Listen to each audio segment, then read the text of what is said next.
तो hi guys, मेरा नाम है प्रशांत शर्मा और आज हम पढ़ने वाले हैं फिजिक्स के चैप्टर 1 को। तो चलिए स्टार्ट करते हैं।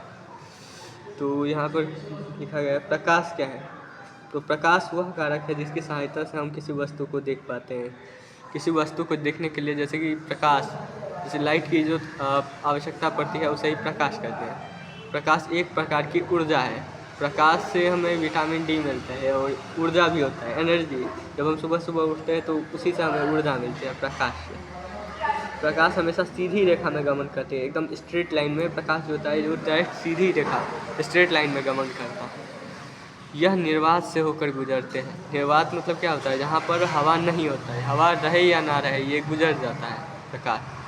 तो तीसरा कर रहा है, निर्वात में इसकी चाल कितने होते हैं? 3 गुना 10⁸ मीटर पर सेकेंड, और इसको किलोमीटर में मीटर पर सेकेंड में ये इतना होता है। प्रकाश एक विद्युत चुम्बकीय तरंग भी है, विद्युत चुम्बकीय, जिसमें मैग्नेटिक होता है, मैग्नेटिक तरंग है प्रकाश, एक प्रकार की विद्युत। और अगला है प्रकाश स्रोत क्या है। प्रकाश स्रोत उसे कहते हैं जिससे प्रकाश निकलता है, उसे ही प्रकाश स्रोत कहते हैं। जिस वस्तु से प्रकाश निकलता है उसे ही प्रकाश स्रोत कहते हैं। जैसे कि सूर्य जलता हुआ बल्ब, और जैसे कि बल्ब है तो बल्ब से थोड़ी ना प्रकाश निकलता है, बल्ब जब जलता रहता है तो उससे प्रकाश निकलता है, तो इसीलिए जलता हुआ बल्ब होगा। यहाँ पर है, यह 2 प्रकार के होते हैं, प्राकृतिक और मानव निर्मित प्राकृतिक प्रकाश स्रोत। प्राकृतिक में हो गया सूर्य चंद्रमा, और मानव निर्मित में जो हमारे द्वारा या जीवों के द्वारा बनाया गया है, जैसे कि बल्ब और मोमबत्ती। और अगला है कि किरण किसे कहते हैं। किरण, किरण प्रकाश के गमन पथ की दिशा को किरण कहते हैं।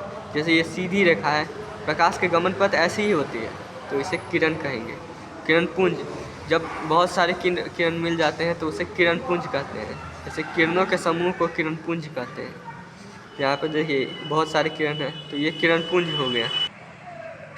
और अगला यहाँ पर दिया हुआ है कि प्रकाश पुंज या किरण पुंज।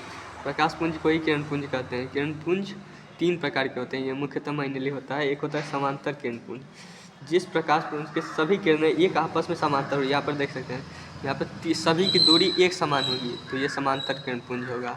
और दूसरा है अभिसारी। अभिसारी, जब एक बिंदु, जिस प्रकाश पुंज की सभी किरणें एक बिंदु पर आकर मिलती है, यहाँ पर देखिए, यहाँ से सभी किरण वाले बिंदु आ रहे हैं, यहाँ पर मिल रहे हैं, तो एक बिंदु पर आकर मिल रहे हैं, तो ये हो गया अभिसारी किरण पुंज। और अपसारी किरण पुंज वह होता है जो एक बिंदु से लेकर, यहाँ पर एक बिंदु है, इससे लेकर फैलती हुई चली जाती है, जैसे कि टॉर्च हो गया, यहाँ पर फैलती चली जाती है, तो ये हो जाएगा अपसारी किरण पुंज। जिस प्रकाश पुंज की सभी किरणें एक बिंदु से फैलती हुई चली जाती है, एक बिंदु से यहाँ पर फैलते हुए चली जाती है।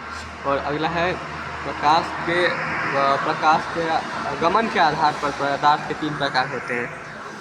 पारदर्शी, वे पदार्थ जिनसे होकर प्रकाश आसानी से पास हो जाए, उसे पारदर्शी पदार्थ कहते हैं। जैसे कि हवा है, हवा से जो प्रकाश निकलता है वो आसानी से पार कर जाता है हवा को और पानी को। और उसके बाद हो जाता है पारभासी, जिससे होकर प्रकाश का थोड़ा सा ही भाग पार हो, थोड़ा। तो जैसे कि कुहासा हो गया, कुहासा मतलब जैसे हमारी सभी भाषा में धुइन कहते हैं उसे, उससे धुंधला धुंधला रहता है, तो उससे ज़्यादा नहीं पार हो जा पाता है। तेल लगा हुआ कागज़, घिसा हुआ कागज़, इस सब से जो प्रकाश है ना वो थोड़ा थोड़ा ही पार होता है। और तीसरा है हमारा अपारदर्शी पदार्थ, वे पदार्थ जिनसे होकर प्रकाश पार नहीं कर पाए, जैसे कि दीवार, लकड़ी। दीवार सबसे पार हो पाएगा? नहीं हो पाएगा, तो यही लिए यह अपारदर्शी पदार्थ हो जाता है। और अगला है हमारे पास दीप्त वस्तु किसे कहते हैं। वे वस्तु जो प्रकाश स्वयं उत्सर्जित करते हैं उसे दीप्त वस्तु कहते हैं।